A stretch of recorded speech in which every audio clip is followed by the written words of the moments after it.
Jumpa lagi dengan Atung Yunarto dalam segmen Buka Mata. Kali ini akan mengangkat tema tentang mewujudkan transportasi publik di Kota Surabaya dalam proses penataan ruang. Nah, kali ini saya akan ditemani oleh seorang pakar di bidangnya. Ikuti terus channel YouTube Radio Braille Surabaya. Transportasi publik sangat membantu kegiatan masyarakat untuk memenuhi kebutuhannya. Terwujudnya transportasi publik yang ramah merupakan harapan dari semua pihak. Demikian pula terwujudnya transportasi publik yang aman, nyaman, produktif, dan berkelanjutan sebagaimana tercantum dalam rencana penataan ruang. Lalu, bagaimana pendapat salah satu pakar? Sama saya dengan Ibu Siti Nurlaila dari Institut Teknologi 10 November. Apa kabar Ibu? Ya, alhamdulillah baik Pak. Apa kabar Bapak? Alhamdulillah baik juga Ibu. Ibu bisa diperkenalkan sedikit tentang latar belakang Ibu di Institut Teknologi 10 November ini sebagai apa? Iya, baik Bapak. Saya Ibu Siti Nurlaila ya. Saya dosen di Perencanaan Wilayah dan Kota sejak tahun 2003. Ya. Kebetulan latar belakang akademi saya menempuh S1 Planologi di ITB, Bapak. Kemudian S2 saya Master of Commerce, tetapi secara spesifik di Manajemen Transportasi itu di University of Sydney. Kemudian juga saya menempuh S3 di Curtin University of Technology, Bapak. Wah, hebat sekali, ya. Bu. Ya. Sehari-hari di ITS sebagai apa? Iya, di ITS saya ngajar, kemudian juga melakukan penelitian dan pengabdian masyarakat. Untuk ngajar, saya diamanahi beberapa mata kuliah, Bapak ya. Beberapa diantaranya terkait dengan perencanaan transportasi, kemudian studio transportasi, sistem transportasi, dan juga manajemen transportasi. Kemudian saya juga melakukan penelitian, saat ini kebetulan sedang terlibat dalam penelitian BRT Surabaya. Saya juga terlibat di laboratorium transportasi dan analisis spasial di PWK ITS dan juga aktif di Pusat Penelitian Mitigasi Kebencanaan dan Perubahan Iklim. Wah, sudah pas sekali dengan tema hari ini, Ibu. Ya, mudah-mudahan, Pak. Iya, Ibu. Ya, Ibu berbicara tentang mewujudkan transportasi yang ramah, khususnya di Kota Surabaya. Kalau dihubungkan dengan proses penataan ruang, tentu saja akan terkait juga dengan rencana tata ruang wilayah untuk kota dan sebagainya, biasa yang kita sebut istilah RT/RW itu, Bu ya. Betul. Ya. Untuk itu mohon sedikit dijelaskan kepada sahabat RBS, RT/RW itu apa sih, Bu? Oke. RT/RW kan kepanjangannya rencana tata ruang wilayah ya, Bapak ya. Iya. Nah, RT/RW ini pada dasarnya memang mengatur tata ruang suatu wilayah ya, atau suatu kota begitu ya. Ini levelnya bisa di level nasional, bisa di level provinsi, bisa di level kabupaten kota, sampai di level yang lebih detail ya. Misalnya kecamatan ataupun kawasan khusus ataupun skala lingkungan begitu, Bapak. Yeah.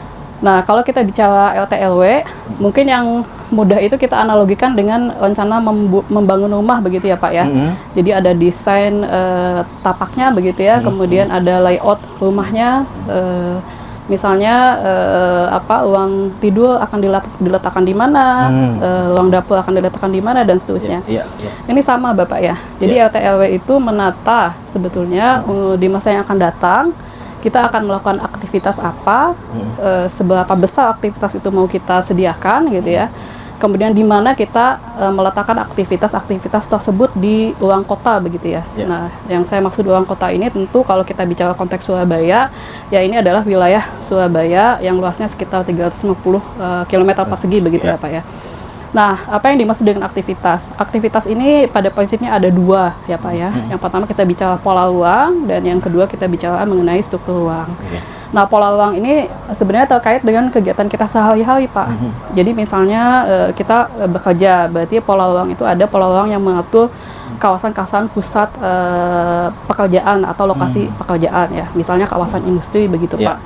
Kemudian kita bicara mengenai apa kebutuhan kita akan pendidikan misalnya, akan kesehatan dan sebagainya ya Pak ya, beribadah dan lain-lain.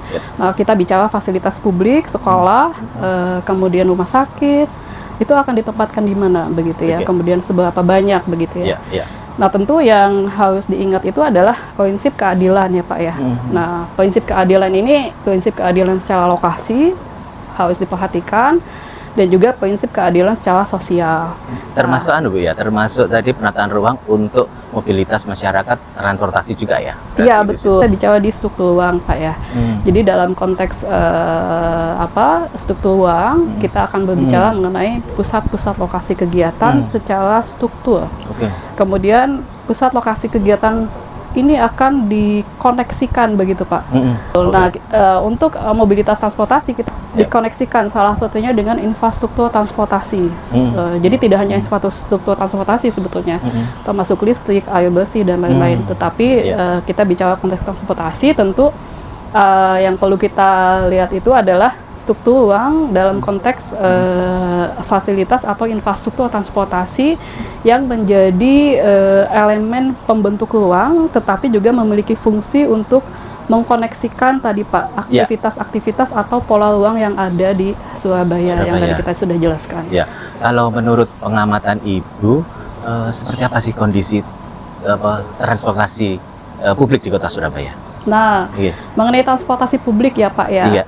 Nah, supaya kita terkait dengan pembicaraan sebelumnya ya Pak kondisi transportasi publik di Surabaya memang sudah cukup baik ya. Jadi artinya sudah ada upaya dari pemerintah Kota Surabaya untuk menyelenggarakan ya Pak menyelenggarakan hak publik ya dalam bentuk disediakannya transportasi umum begitu ya.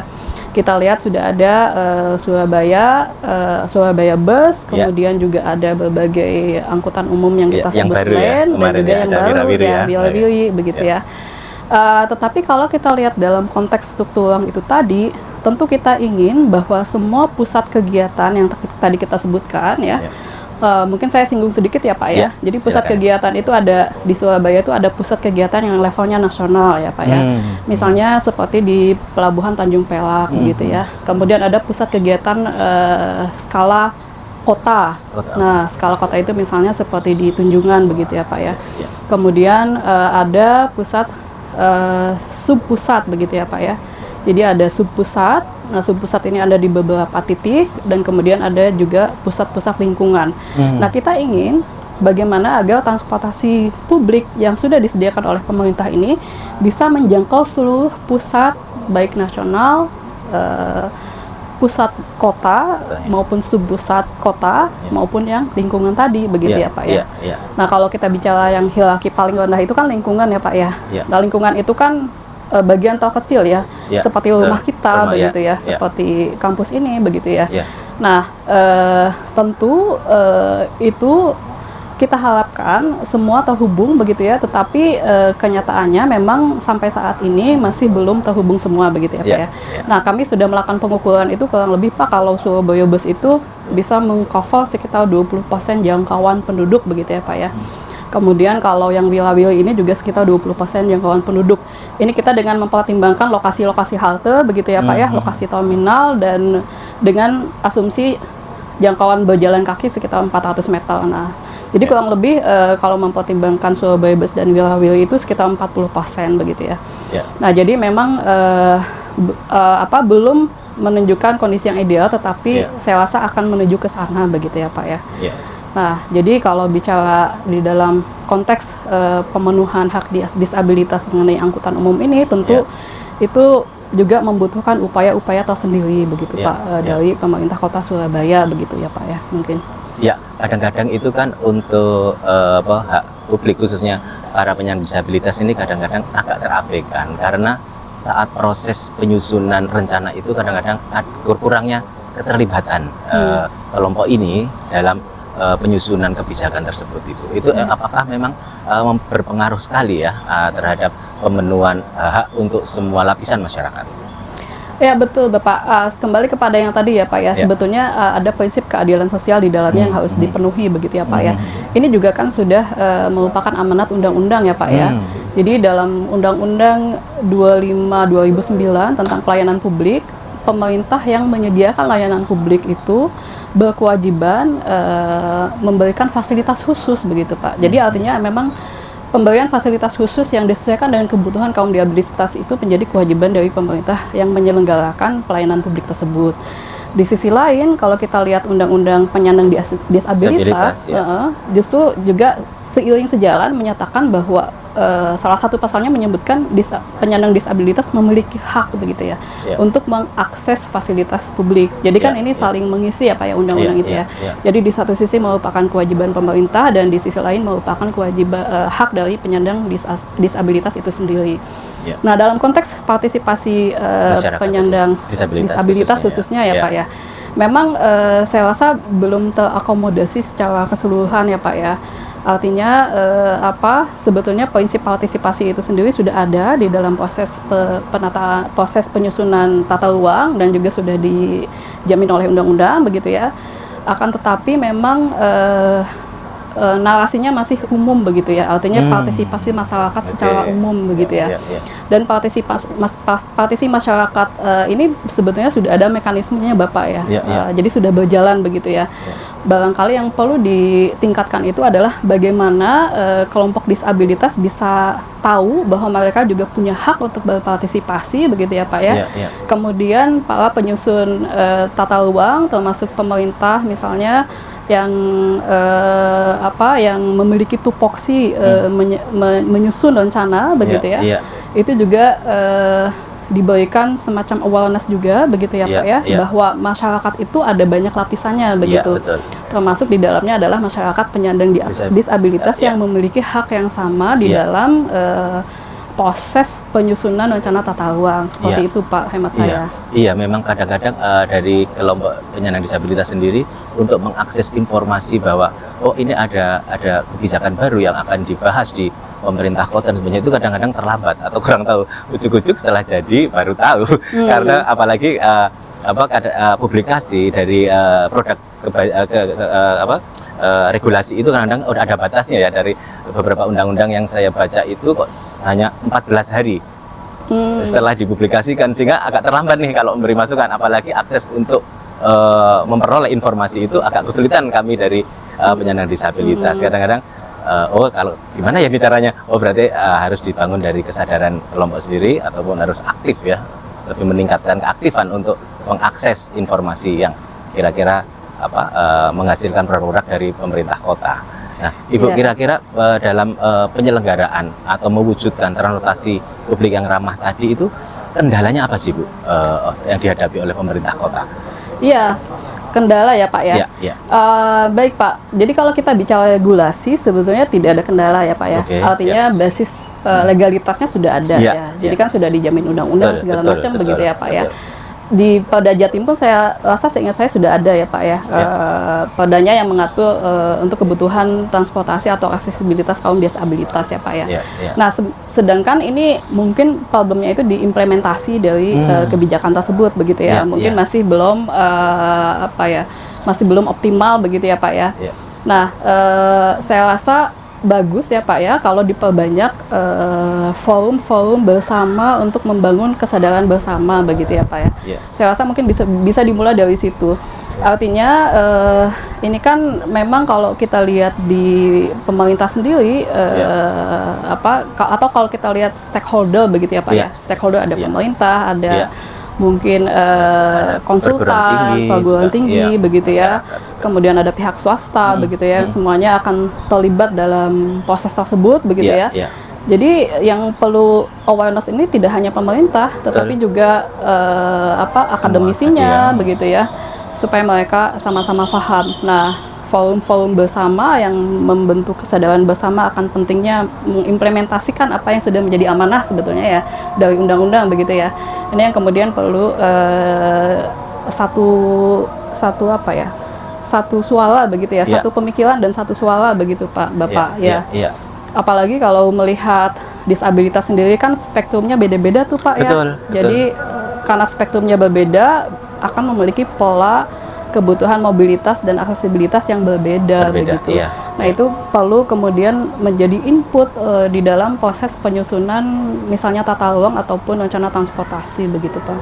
Ya, ya, seringkali kami juga merasakan dari kelompok penyandang disabilitas itu mungkin tidak agak jarang sih dilibatkan misalkan dalam uji publik atau dalam proses mulai perencanaan, pelaksanaan maupun sampai evaluasi, karena ujung-ujungnya kan sebenarnya hak itu kan milik masyarakat ya untuk mendapatkan layanan seperti transportasi publik tadi. Nah, untuk peran masyarakat sebenarnya pihak kampus sendiri misalkan untuk melibatkan kelompok-kelompok kecil ini saat dilibatkan dalam pembangunan oleh pemerintah kota ini artinya memiliki apakah juga mengkoreksi juga sih ini seberapa banyak sih kelompok-kelompok yang terlibat dalam forum-forum untuk menyusun perencanaan tadi misalnya oleh pemerintah. Baik Pak, saya rasa barangkali begini Pak, apakah bisa diadvokasi begitu ya Pak ya? Betul. Ini kan kelompok disabilitas sudah punya kelompok-kelompok ya Pak ya. Mungkin kelompok-kelompok ini juga perlu gerakan bersama begitu ya untuk mengadvokasi mungkin pihak pertama ya pemerintah begitu ya Pak ya. Nah, apa yang perlu diadvokasi? Misalnya begini, kalau saja pelibatan kelompok disabilitas itu menjadi salah satu indikator kinerja pemerintah begitu Pak. Berarti kan ada indikator partisipasi tuh. Tetapi indikator partisipasi yang khusus ditujukan untuk melibatkan kelompok disabilitas dengan berbagai spektrum tadi begitu ya, dengan berbagai jenis disabilitasnya ya. Nah, barangkali itu bisa lebih efektif Pak. Jadi kalau itu dimasukkan sebagai salah satu indikator kinerja pemerintah dalam konteks partisipasi masyarakat ya Pak ya, itu saya rasa akan lebih efektif dan biasanya akan dipenuhi begitu Pak, karena otomatis menjadi kewajiban pemerintah begitu yang lebih spesifik begitu ya Pak ya. Barangkali itu bisa diadvokasi begitu Pak ke arah tersebut begitu Pak. Betul. Untuk perannya ya Bu ya, peran aktif dalam keterlibatannya tadi. Jadi tidak semata-mata maunya kelompok disabilitas, tetapi juga ada willingness dari pemerintah, tetapi dalam budaya kita biasanya willingness itu atau political will lah ya Pak. Kalau political will kan kalau sifatnya voluntary bagus sekali ya kalau ada ya. Biasanya kan itu dari sisi leadership-nya ya. Jadi kalau leadership yang kuat akan ada political will ketika awareness-nya sudah masuk begitu ya. Tetapi kalau itu belum berjalan, kita mengandalkan sisi lain yaitu lebih kepada kewajiban yang diembankan ya, yang sifatnya otoritatif begitu Pak. Nah, dalam konteks ini masuklah ke indikator kinerja pemerintah itu tadi. Barangkali advokasinya bisa dijembatani lewat situ begitu Pak. Saya rasa ya. Iya betul, karena regulasi sendiri sudah menjamin bentuk dan peran masyarakat di dalam menyusun suatu kebijakan dan sebagainya. Betul.